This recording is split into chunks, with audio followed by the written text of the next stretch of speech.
Thank you for listening to Your Cats. I am your host, your guide, your friend here in Israel, and I welcome you to my podcast, Lifestyle and Adventures.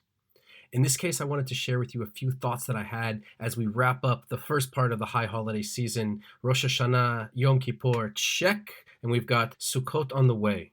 This is a very holy, spiritful time of the year here in Israel and around the Jewish world. And so I wanted to delve into some of the more esoteric elements of my specific role as a Kohen. My name, Amir Katz, is Amir the Prince, and Katz stands for Kohen Tzedek, High Priest. I am a reluctant Kohen because a Kohen has a super high holy responsibility when it comes to temple services 3,000, 2,000 years ago in Jerusalem in a world that no longer exists. The temple has been destroyed. There are no more roles for the Kohen to play. And so my role is largely symbolic when it comes to davening and duchening. These are words in Yiddish and Hebrew that mean to pray and to bless the community like a Kohen is supposed to do. And I am what you call a reluctant Kohen. I am a reluctant Kohen because it's a lot of responsibility. Once upon a time, when the rabbi called the Kohanim to the front of the room to give their blessings, I used to lead the synagogue. I would run away. I ran from my responsibilities and I ran from my birthright. I ran from Judaism. I've run away from home. Running has been a part of my existence. I'm done running. I'm here to stay. My fate is tied to my destiny as not just a Hebrew or a Jew or as a twin or as Amir Katz, your host, but as somebody who stands his ground and stays and fights for what I believe in. And so I am dueling with this juxtapose of what it means to be of a high class of priests, and yet at the same time, how that translates into the modern world that we live in today. And so when the rabbi says it's time for the priest to step up, I do just that. We go to the front of the synagogue and we turn around with our talit, prayer shawls, covering our head and covering our hands, and we give a ghostly looking blessing. You guys have seen Leonard Nimoy, if you remember, and Spock's three-fingered pronged trident that he used to make with his hands. This is the gesture that the Kohanim make when we bless Am Yisrael. I have the ultimate blessing to give my people. I get to bless Am Yisrael with love. Mevarech ba'ahava. It's the most beautiful thing that brought me back to my charge as a Kohanic priest. And I used to once upon a time run away from synagogue and run away from Judaic themes because these were for the nebishe, hardcore, religious crowd, and I'm just a modern, secular, contemporary Jew. I don't want anything to do with that religious mumbo-jumbo, but as much as we try to run away sometimes, religion is there to remind us there is good to be found in the faith. I, as a Kohen, find myself on Yom Kippur standing before the Jewish people on the highest of holy days when we beg for atonement and we pray for another year to be inscribed in the book of life. And I get to bless Am Yisrael with love. It's one of the more beautiful things that I get to do as a Jew, and up until recently it meant nothing to me. I have to admit that when Jews would come up to me and hear that my last name was Katz and I am a Kohen, they would say, give me a blessing. It was this very peculiar role that I simply didn't know anything about. It didn't mean much to me. And all of a sudden, I find as my years tick 40, my responsibilities have increased. That's a good thing. I take it with heart and I take it with pride that I have a lot of responsibilities as a father, as a husband, as a worker, as a tour guide here in Israel, and also as a Kohen. And while the ceremonial days of once upon a time when the Kohanic priests used to wear special breastplates and they would receive the libations, the wine and the sacrifice of the Jewish people coming to give sacrifice at the temple in Jerusalem, the Kohanic priests played a role as the intermediary between the people and God. I say a lot that Judaism is not a religion, it's a relationship. And I believe in the relationship between me and my people, between Am Yisrael and its neighbors, the other nations, the Gentiles. I believe in the relationship between Jew and Jew and Jew and Gentile. I believe in the relationship between our special people and the land that we call home, the land of Israel. And I also believe that we have a special relationship with the one true God. It's interesting to have to synthesize all these different ideas and how much history and mystery come together when I simply open a prayer book and I look in the Siddur and I try to find the right page because I can usually keep up, but sometimes I need a friend to kind of point me in the right direction. I am a Jew finding my faith, day after day, prayer after prayer, year after year. I want to send a special shout out to Margot Gordon.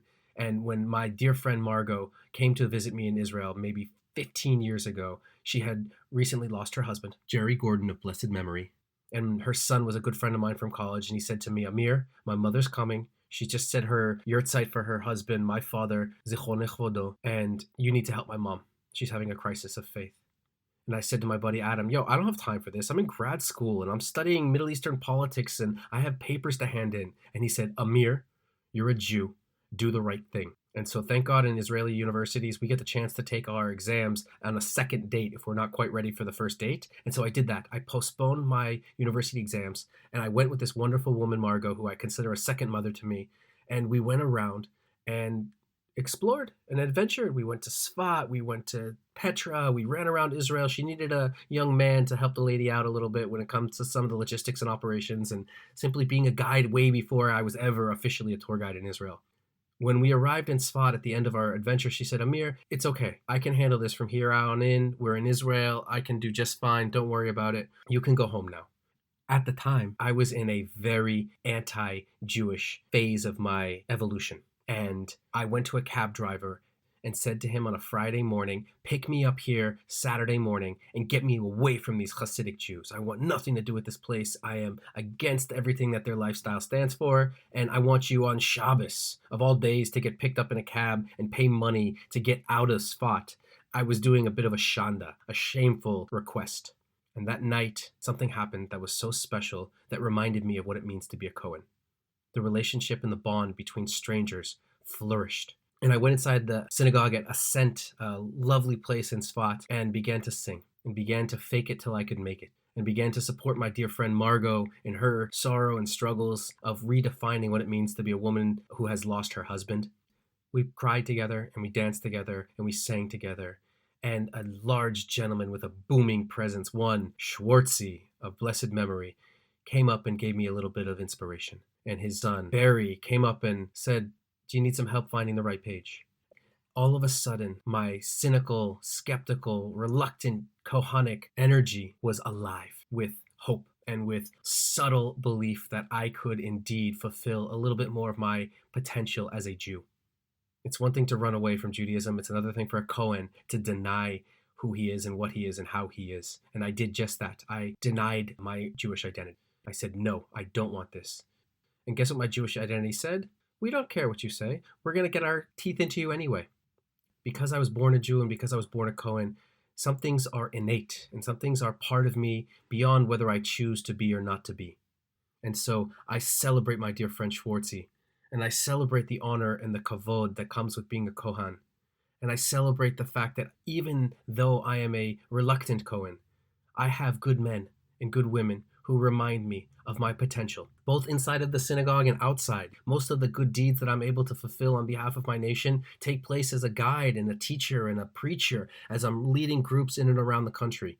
And that's great because I have the ability to fulfill my destiny, not just in the realm of prayer and holiness in the traditional sense, but also in a more abstract, wonderful way of leading and explaining and inspiring young people, which is the ultimate goal of my guide life. It's not easy to have that kind of responsibility. It's not easy to want to be on the fence when my destiny and my birthright is pushing me in the direction of a higher purpose. But I'm grateful for those reminders that don't let me slip. I've slipped in my past and I've dirtied my hands and I've sullied my name by messing around with scoundrels, and yet I find myself once again with my head held high and my heart open to new opportunities, and the Kohanic blessing on my hands and on my lips as I mevarech Am Yisrael ba'ahava. I bless the people with love. And with love in my heart to you all, I wish you all a Shana Tova, a happy new year, blessings and bounty and beauty for the year ahead. Me of all people needs a good year. I lost a lot this last year, and my broken heart needs mending. And so I'm doing the work as a Kohen, as a priest, as a Hebrew, as your friend and your guide, in order to fulfill my role and responsibility that I can be more shalom, shalem, and whole inside. I seek that wholeness, and I seek to fulfill my broken heart, broken by the loss of a brother, an identical twin who was taken from me this last year. And that is a hole that will never be filled. But I better work hard with my Kohanic character in order to do the best that I can. On behalf of Am Yisrael and a humble Hebrew here in the Holy Land, I wish you Shana Tova, many blessings, and hopefully a new, healthy, happy year ahead. L'chaim, to life.